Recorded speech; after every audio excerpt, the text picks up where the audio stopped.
ഒട്ടേറെ പുരസ്കാരങ്ങൾ അദ്ദേഹത്തെ തേടിയെത്തിയിട്ടുണ്ട്.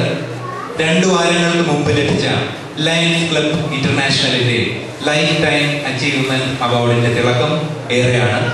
വാര്യർ സമാജം കോയമ്പത്തൂർ യൂണിറ്റിന് ആശംസകൾ നേർന്നുകൊണ്ട് Shri PR Krishnakumar, managing director, Coimbatore Aryavaidya pharmacy.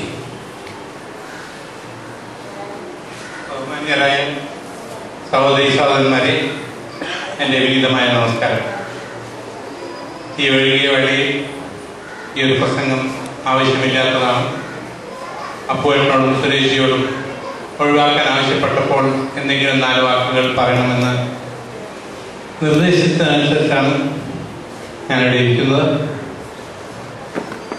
ഇതിനു മുൻപുള്ള 5 പ്രാസംഗികന്മാരും വളരെ ഭംഗിയായി എത്രയോ മഹാന്മാരായ വാര്യന്മാരെ കുറിച്ച് നമ്മുടെ മുൻപിൽ നമ്മളെ അറിയിക്കുകയുണ്ടായി. ചിന്തിക്കേണ്ടതും മനസ്സിലാക്കേണ്ടതുമായ പല വിഷയങ്ങളും ഇവർ ഓരോരുത്തരും നമ്മുടെ മുന്നിൽ വയ്ക്കുകയുണ്ടായി. ഇതൊന്നും വെറുതെ കേട്ട് കൈയടിച്ച് മറന്നുപോകാനുള്ള ഒരു രാഷ്ട്രീയ പ്രസംഗമായുള്ള വിഷയങ്ങളല്ല. ഇതെല്ലാം കാണുമ്പോൾ നമ്മൾ എത്രയും വലിയൊരു പാരമ്പര്യത്തിൻ്റെ അടുത്ത തലമുറക്കാരാണെന്ന് അഭിമാനിക്കേണ്ട ഒരു വിഷയമാണ്. പറയാൻ പലതുമുണ്ട്. ശ്രീ ഡിലീഡ് അവർക്ക് ഞാൻ ഒരേ ഒരു വിഷയം പറഞ്ഞ് എൻ്റെ വാക്കുകൾ നിർത്താം. ഈ ഹോസ്പിറ്റലിൽ ലോകത്ത് പല ഭാഗത്തു നിന്നും പല മാറാവ്യാധികളുമായി ആയിരക്കണക്ക് പേഷ്യൻസ് വരുന്നുണ്ട്. ഇവരോടെല്ലാം ഞാൻ നിർബന്ധിക്കാറുണ്ട്, നിങ്ങളുടെ ജാതകം പരിശോധിക്കണം. രോഗത്തെ ആയുർവേദത്തോട് ഞങ്ങൾ മാറ്റിത്തരാം, പക്ഷെ എന്തുകൊണ്ട് നിങ്ങളെല്ലാം രോഗികളായി? ഇത് നോക്കിയാൽ കാണാവുന്ന 1-2 കാര്യങ്ങൾ.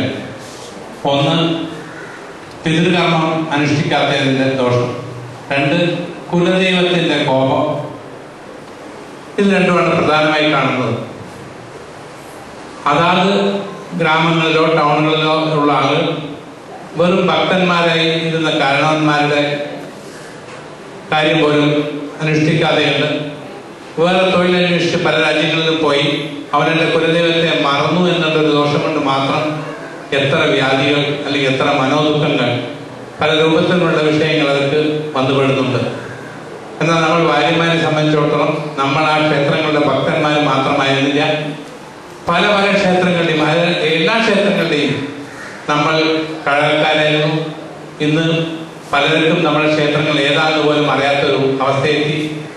വാസുദേവജി പറയുകയുണ്ടായി, പുണ്യം നേടണമെന്ന്. നമ്മുടെ കാരണന്മാർ നേടിവെച്ച പുണ്യം കൊണ്ടാണ് നമ്മളെല്ലാം ഇന്ന് സുഖമായും സന്തോഷമായും ജീവിച്ചു പോകുന്നത്. എന്നാൽ നമ്മളെല്ലാം ഇന്ന് നമ്മുടെ കർമ്മത്തോട് നല്ല പുണ്യം അനുഭവിക്കുന്നുണ്ട്. പക്ഷേ ക്ഷേത്ര ദർശനമോ നമ്മുടെ കുലധർമ്മം നമ്മൾ അനുഷ്ഠിക്കുന്നുണ്ടോ? ഇല്ല എന്ന് തന്നെ പറയാം. അറ്റ്ലീസ്റ്റ് ഹോളിഡേ സമയത്ത് നമ്മുടെ ക്ഷേത്രങ്ങൾ എവിടെയാണെന്ന് അന്വേഷിച്ചു പോയി നമ്മുടെ അടുത്ത തലമുറകൾ അല്ലെങ്കിൽ കുട്ടികളോ പേരക്കുട്ടികളെ കൊണ്ടുപോയി ആ ക്ഷേത്രങ്ങളുടെ മഹത്വം എന്താണെന്നും അവിടെ നമ്മുടെ കാരണന്മാർ ചെയ്തിരുന്ന, ഇപ്പോൾ സേതുമാധവ വാര്യർ വളരെ ഭംഗിയായി പറയുകയുണ്ടായി, വാര്യന്മാർ ചെയ്യേണ്ട കർമ്മങ്ങൾ എന്തെല്ലാമെന്നും ഇന്ന് നമ്മൾ ആരും തന്നെ അനുഷ്ഠിക്കുന്നില്ല. കേരളത്തിൽ എത്രയോ ഞങ്ങൾ ഒരു ട്രസ്റ്റ് നടത്തുന്നുണ്ട് ക്ഷേത്രങ്ങൾ ഏറ്റെടുത്ത് നടത്തുവാൻ വേണ്ടി. ഒരു ക്ഷേത്രം കിട്ടിയാൽ ഭംഗിയെ നടത്താമെന്നുള്ള ആഗ്രഹത്തോടെയാണ് കേരളത്തിൽ പോയി പലരോടും അന്വേഷിച്ചത്. എന്നാൽ 300ഓളം ക്ഷേത്രം ഏറ്റെടുക്കാൻ തയ്യാറാണെന്നും പറഞ്ഞ് പല കുടുംബങ്ങളും ഞങ്ങളുടെ അടുത്ത് വരുന്നുണ്ടേ. നമ്പൂരിമാരെ കിട്ടാനില്ല, നമ്പൂരിമാരെ കിട്ടി അവിടെ കഴകം നടത്താൻ വാര്യന്മാരെ കിട്ടാനില്ല. ഈ ക്ഷേത്രങ്ങളൊക്കെ അടച്ചിട്ടതിൽ നമ്പൂരിമാർക്കായാലും ശരി വാര്യന്മാർക്കായാലും തീർച്ചയായും വലിയൊരു പാപമാണ് ചെയ്തിട്ടുള്ള. കാരണം ആ ദേശക്കാർ ആ ക്ഷേത്രം നടക്കാതെ ഇരിക്കുന്നതുകൊണ്ട് വരുന്ന കഷ്ടങ്ങൾ അത് അനുഭവിക്കുന്നത് നമ്മളൊക്കെ കുറ്റക്കാരല്ലേ?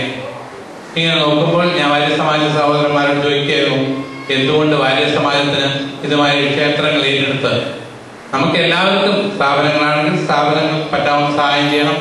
വ്യക്തികൾ നിങ്ങൾക്ക് നേരിട്ട് പോയി അവരുടെ കുടുംബക്ഷേത്രങ്ങളിലോ കൊണ്ടു നടത്താൻ സാധിക്കുന്നില്ലെങ്കിൽ എന്തെങ്കിലും സംഭാവനകളോ അല്ലെങ്കിൽ ശാരീരികമായിട്ടുള്ള സഹായങ്ങൾ ചെയ്ത് ഈ ക്ഷേത്രം ഞങ്ങൾ എവിടെയൊക്കെ ക്ഷേത്രം ഏറ്റെടുത്തിട്ടുണ്ടോ ആ ക്ഷേത്രങ്ങൾ വലിയ പൈസ ഒന്നും ചെലവാക്കേണ്ടി വന്നിട്ടില്ല.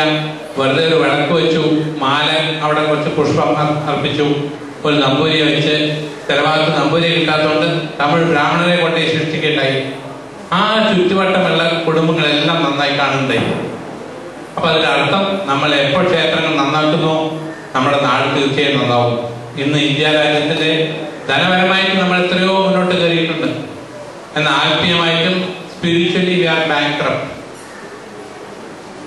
മുരളീധരൻജി പറയുണ്ടായി എത്ര ആത്മഹത്യ കേരളത്തിൽ നടക്കുന്നു. കേരളത്തിലാണ് ഏറ്റവും അധികം മനോവ്യാധി രോഗികളുള്ള ഒരു സ്റ്റേറ്റ്. ഇതെല്ലാം എന്തുകൊണ്ടാണ്?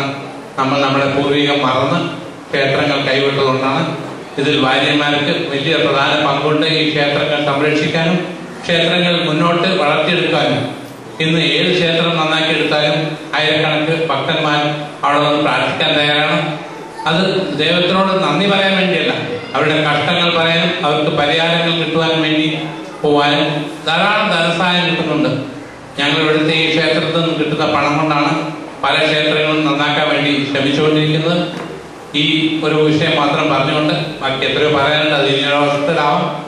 ഇവിടെ വന്ന് ഞങ്ങളുടെ അച്ഛൻ്റെ 100ാം ജന്മശതാബ്ദി സെലിബ്രേറ്റ് ചെയ്യുന്ന ഈ ഒരു അവസരത്തിൽ ഭാര്യ സമാജം അതിന് വേണ്ട ഒരു സഹായം തന്ന് ഇതുമാതിരി ഒരു ഫംഗ്ഷൻ ഓർഗനൈസ് ചെയ്തതിന് ഇതിന്റെ ഭാരവാഹികൾക്ക് താങ്ക്സ് പറയുന്നു.